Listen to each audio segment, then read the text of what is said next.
اور ویسے ہی ہوا، اللہ تعالیٰ نے ایک بیٹا دیا، شوہر بھی خیریت سے آ گیا۔ پھر کچھ عرصے بعد پھر اس کی سچویشن ایسی ہوئی کہ وہ پریگننٹ تھی اور شوہر سفر پہ اکثر رہتا تھا، وہ سفر پہ گیا ہوا تھا۔ پھر اس نے اسی طرح کا خواب دیکھا، پھر وہ نبی پاک صلی اللہ علیہ وسلم کے پاس آئی، پھر نبی پاک صلی اللہ علیہ وسلم نے وہی تعبیر کی، پھر اس کے ساتھ وہی ہوا۔ پھر اماں عائشہ صدیقہ رضی اللہ تعالیٰ فرماتی ہیں ایک دفعہ پھر وہ آئی، کوئی سال دو سال ٹھہر کے پھر اس کے حالات وہی بنے، اور وہ خاتون آئی اور اس نے کہا میں نے تعبیر پوچھنی ہے، اور وہی خواب دیکھا۔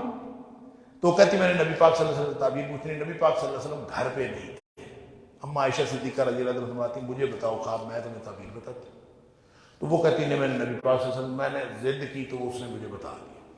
اس نے خواب بتایا کہ جناب شتیر ٹوٹ گیا ہے اور وہ پتہ نہیں دودھ گر گیا یا کچھ اور، مجھے یاد نہیں، کچھ اس طرح کی چیز تھی۔ تو حضرت عائشہ صدیقہ رضی اللہ عنہا فرماتی ہیں اس میں کون سی مشکل ہے، شتیر ٹوٹنے کا مطلب ہے تیرا بندہ مر جائے گا، اور وہ دوسرے بات کا مطلب ہے تجھے اللہ تعالیٰ بیمار بچہ دے گا، معذور بچہ ہوگا۔ چل، حضرت عائشہ صدیقہ رضی اللہ تعالیٰ عنہ فرماتی ہیں اس کا بندہ بھی مر گیا اور اس کے گھر بچہ بھی معذور پیدا ہوا۔ خواب ہوئی ہے۔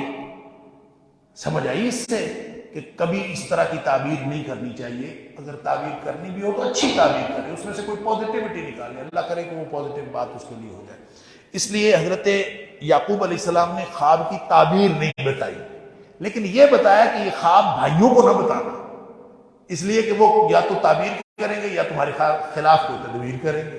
انہوں نے تدبیر ویسے ہی کر دی، انہوں نے حضرت یعقوب علیہ السلام سے کہا کہ اس کو ہم ساتھ لے کے جاتے ہیں تو کھیلیں گے، پروگرام یہ بنایا کہ اس کو مار دیں گے، لیکن لے گئے اور کنویں میں پھینک دیا۔ ایک شخص لگتا ہے اس میں سے نا، سارے 11 بھائیوں میں سے ایک بھائی کوئی نرم دل تھا، رحم دل تھا، اللہ تعالیٰ اس کے بارے میں فرماتا قال قائل منہم، ان میں سے ایک بندے نے کہا کہ لا تقتلوا یوسف، اس کو قتل تو نہ کرو، آخر بھائی ہے، قتل کرنے سے اس کو کسی کنویں میں پھینک دو، کوئی آتا جاتا قافلہ اٹھا کے لے جائے گا۔ بہرحال انہوں نے کنویں میں پھینکا، قافلہ آیا، وہ لے کر مصر چلا گیا حضرت یوسف علیہ السلام۔ یوسف علیہ السلام وہاں گئے، انہوں نے بیچ دیا ان کو، اور بیچا بھی تھوڑی قیمت میں، اس لیے کہ ان کو مسئلے کو نہیں، مفت ہاتھ آیا ہوا تھا، لہذا مال مفت دل بے رحم، ان کو بیچ دیا۔ حضرت یوسف علیہ السلام بک کے غلام بن کے عزیز مصر جو شہر کا جو بڑا تھا، آفیسر یا میئر کہہ لے، اس کے گھر میں چلے گئے، اس نے خرید لیا، اس کی اولاد کوئی نہیں تھی، اس نے کہا بیٹا بنا لیتے ہیں، بہرحال بڑے ہوئے حضرت یوسف علیہ السلام، تو وہ خاتون خانہ جو ہے اسی کا دل آ گیا حضرت یوسف علیہ السلام پر، اس نے بدکاری کی دعوت دی۔ اللہ، کتنی بڑی آزمائش ہے یہ، عظمت کردار کا قصہ ہے۔ تو جب یوسف علیہ السلام عین بھری جوانی، اور اس خاتون نے جب دعوت دی، اور دعوت بھی ایسے موقع پر دی کہ اس کے کہتے ہیں کہ کئی دروازے تھے اور اندر اگلے کسی کمرے میں، اور سارے دروازوں کو لاک کیا ہوا تھا، اور اس کے اندر اس نے کہا ہئی تلک آ جا۔ اب دیکھیں یہ جو مسئلہ ہوتا ہے نا، کوئی دنیا میں ایسا شخص نہیں ہے چاہے وہ اللہ کا نبی ہو کہ جس کے دل میں خواہش نہ ہو، سوال ہی پیدا نہیں۔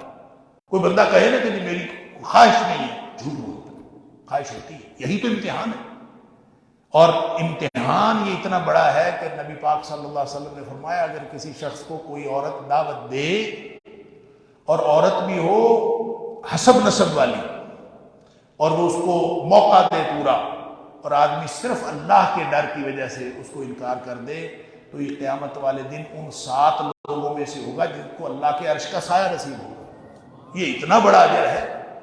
تو یوسف علیہ السلام بھاگ کھڑے ہوئے، اور بھاگے کدھر؟ دروازے تو بند تھے، دروازوں کو تو تالے لگے ہوئے تھے، لیکن بھاگ کھڑے ہوئے، دروازے کھل گئے نا۔ اس کا مطلب یہ ہے کہ اللہ پہ توکل کر کے بندہ جب برائی سے بھاگتا ہے تو اللہ تعالیٰ دروازے کھول دیتا ہے۔ تو دروازے کھلے اور نکل گئے، جو ہی دروازے سے باہر آئے، آگے وہ گھر کا سربراہ عزیز مصر کھڑا ہوا تھا۔ اب وہ خاتون پیچھے سے بھاگی تھی، اس نے پیچھے سے اس کو پکڑنے کی کوشش کی، اور قمیض بھی پھٹ گئی پیچھے سے یوسف علیہ السلام کی باہر۔ وہاں اب جھگڑا پیدا ہو گیا، یہ خاتون اسی وقت جو ہے الٹی ہوگی، دیکھے جی اس نے میرے ساتھ برائی کا ارادہ کیا۔ اب یہ خواتین تو اللہ تعالیٰ معاف فرمائے، اللہ تعالیٰ فرمائے ان کیدکن عظیم، تمہارا مکر جو ہے بہت بڑا ہوتا ہے۔ خیر، حضرت یوسف علیہ السلام وہاں پہ ان کو سمجھ آ گئی، قمیض پیچھے سے پٹی ہوئی ہے، سارا کچھ سمجھ آ گئی۔ اس نے کہا یوسف چھوڑ پڑے یار، یہ مسئلہ کوئی نہیں۔ شہر کی خواتین کو آہستہ آہستہ پتہ چلا، اب ظاہر ہے اس نے کہا ہوگا کہ تو کیسی بدبخت عورت ہے، تو نے یہ بڑی بے حیائی کی بات کی ہے۔ لیکن لگتا ہے کہ وہ سارا شہر ہی کوئی بے حیاؤں کا شہر تھا، اور ساری بے حیا عورتیں جو ہیں اکٹھی ہوئی. اس نے دعوت کی اور دعوت کر کے ان کو جناب بٹھا کے ہاتھوں میں چھریاں دیں اور کہا کہ چلو یوسف علیہ السلام کے سامنے سے گزرو. اس نے تو اپنی شرمندگی ٹالنے کے لیے کہ تمہیں بتاؤں میں کس کے پیچھے اپنا جو ہے وہ عزت داؤ پہ لگائی. تو وہ یوں اپنے کاٹ رہی تھیں فروٹ، اور انہوں نے یوں دیکھا تو دیکھتی رہ گئی، اپنی انگلیاں کاٹ بیٹھی، سمجھ ہی نہیں آئی، اس قدر مبہوت ہو گئی. اور انہوں نے کہا یہ تو کوئی لگتا ہے فرشتہ ہے. اللہ تعالیٰ نے حسن اتنا دیا تھا یوسف علیہ السلام. بہرحال یوسف علیہ السلام پریشان بھی کدھر جائے. اب یہ بدبخت جو عورت تھی عزیز مصر کی بیوی، یہ اور زیادہ دلیر ہو گئی. اس نے کہا یہ پہلے تو بچ گیا، اب میں نے اس کو بچنے نہیں دیا. یوسف علیہ السلام نے اللہ سے دعا کی، یا اللہ اس سے تو بہتر ہے میں جیل چلا جاؤں. اللہ، جیل میں ڈال دیے گئے، جیل میں چلے گئے. اب یہ دیکھیں اس معاشرے میں سمجھ ہی آئی کہ اس معاشرے میں برائی سے بچنے کا ایک ہی طریقہ ہے کہ میں جیل میں چلا جاؤں. تو جیل میں ڈال دیے گئے بغیر کسی گناہ کے، جیل میں پڑے ہوئے ہیں. اور وہاں پہ جا کے پھر وہ تھوڑا سا ایک توحید کا درس دینے کا موقع ملا کہ وہ جو دو ساتھی تھے انہوں نے خواب دیکھا تھا. انہوں نے کہا جی خواب کی تعبیر بتاؤ. انہوں نے کہا خواب کی تعبیر سے پہلے توحید کا درس سن لو. اس کا مطلب پتہ کیا ہے کہ ویسے ہی جا کے بندہ، اللہ کے نبی تھے، جا کے بیٹھتے ان کو کہتے آؤ میں تمہیں توحید کا درس دوں، تو کوئی فائدہ نہیں ہونا تھا. ادعو الی سبیل ربک بالحکمت والموعظۃ الحسنہ. حکمت یہی ہوتی ہے کہ درست وقت کا انتظار کیا جائے، اور یہ انتظار کر رہے تھے. جب ان کو ضرورت پڑی کہ بندہ سیاںہ معلوم ہوتا ہے، اس سے خواب کی تعبیر پوچھتے ہیں، تو انہوں نے کہا اس خواب کی تعبیر تمہیں بتا دوں گا ابھی، اور یہ جو کھانا لے کے آتے ہیں ان کے آنے سے پہلے کوئی دیر نہیں لگے گی، لیکن پہلے توحید کا درس سنو. اس وقت وہ چوکنا تھے، سن رہے تھے، ان کی توجہ پوری تھی. توحید کا درس سنایا. یہ چھوٹے چھوٹے جو رب تم نے بنائے ہوئے ہیں، تو نام رکھ لینے سے خدا نہیں بن جاتا. اللہ اکبر. اس لیے کہ یہ تم نے جو جتنے بھی خدا بنائے ہوئے ہیں، ما تعبدون من دونہ الا اسماء سمیتموها انتم وآباؤکم، تمہارے باپ دادا نے نام رکھ لیے، تم نے نام یہ خدا ہے، یہ خدا ہے، فلاں خدا ہے، فلاں خدا. اس طرح نہیں خدا بنتا. خدا کون ہے؟ یا صاحب السجن ارباب متفرقون خیر ام اللہ الواحد القہار. یہ اتنے سارے بودے رب بغیر کسی قوت طاقت کے، یہ بہتر ہے 0+0+0 کی جتنے بھی ہیں، ام اللہ الواحد القہار، یا اکیلا زبردست قوت والا رب. سبحان اللہ. ان کو سمجھا دی توحید. بارہ ان دونوں کو خواب آیا تھا، ان کا ایک نے پھانسی چڑھ جانا ہے اور دوسرا واپس جائے گا، جا کے اپنے بادشاہ کے پاس دوبارہ وہی خدمت سر انجام دے گا. اور اس کو کہا کہ یار بادشاہ کے پاس میرا بھی ذکر کرنا.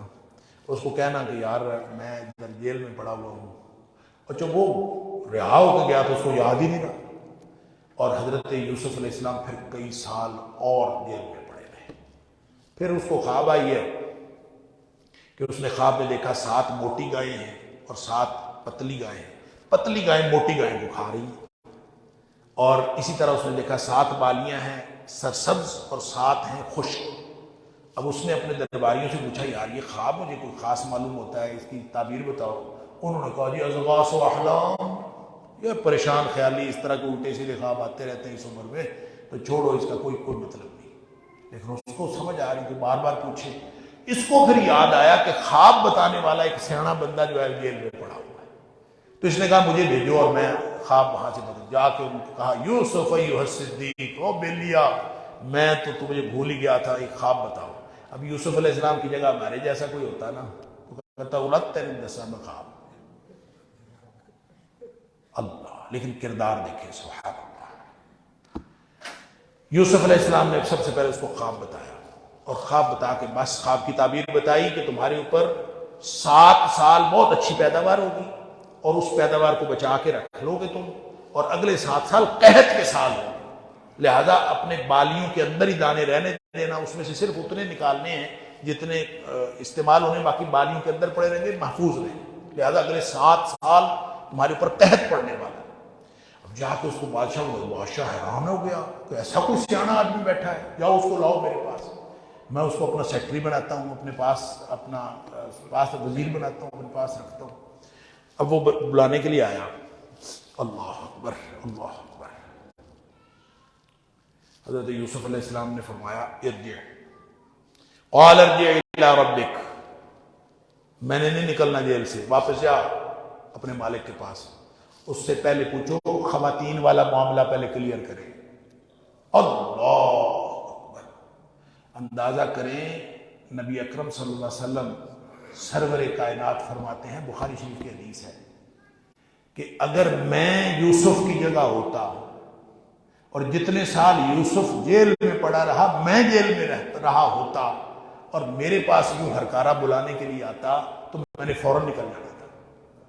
لیکن یہ یوسف ہے کہ اللہ تعالیٰ نے اس کو کتنا زبردست کردار، یعنی نبی اکرم صلی اللہ علیہ وسلم نبیوں کے سردار، وہ فرماتے ہیں کہ میں بھی ہوتا تو میں نکل جاتا. لیکن وہ یوسف علیہ السلام نہیں نکلے. انہوں نے کہا پہلے ٹریک ریکارڈ کلیئر کرو، ریکارڈ درست کرو کہ وہ خواتین کا کیا مسئلہ تھا. تو پھر خواتین کو اکٹھا کیا گیا اور پوچھا، سب نے گواہی دی کہ کردار کا سچا ہے یوسف، اور ساری خرابی ہمارے اندر تھی اور بددیانتی ساری ہم نے کی تھی. اور یوسف علیہ السلام نے یہ کام اس لیے کیا کہ ساری دنیا کو پتا ہو جس سے اللہ نے بڑا کام لینا ہوتا ہے نا، اللہ تعالیٰ اس کا کردار ہمیشہ پاک اور صاف رکھتا ہے. اور نبی اکرم صلی اللہ علیہ وسلم کا فرمان بھی ہے اتقوا بمواضع التہم، تہمت کی باتوں سے بچو، جہاں تہمت لگنے کا امکان ہو وہاں سے بچ جائے. نبی پاک صلی اللہ علیہ وسلم اپنی زوجہ محترمہ کو گھر چھوڑنے جا رہے ہیں، راستے میں کسی نے دیکھ لیا، دو آدمیوں، آپ نے ان کو بلایا، ادھر آؤ ٹھہرو. وہ پاس ہے، آپ نے فرمایا یہ میری زوجہ ہے میرے ساتھ. وہ حیران رہ گئے، اللہ کے رسول صلی اللہ علیہ وسلم آپ کے بارے میں ہم یہ خیال یہ گمان کریں گے؟ آپ نے فرمایا شیطان بندے کے ساتھ ہے، کسی وقت بھی دل میں کوئی بات ڈال سکتا ہے.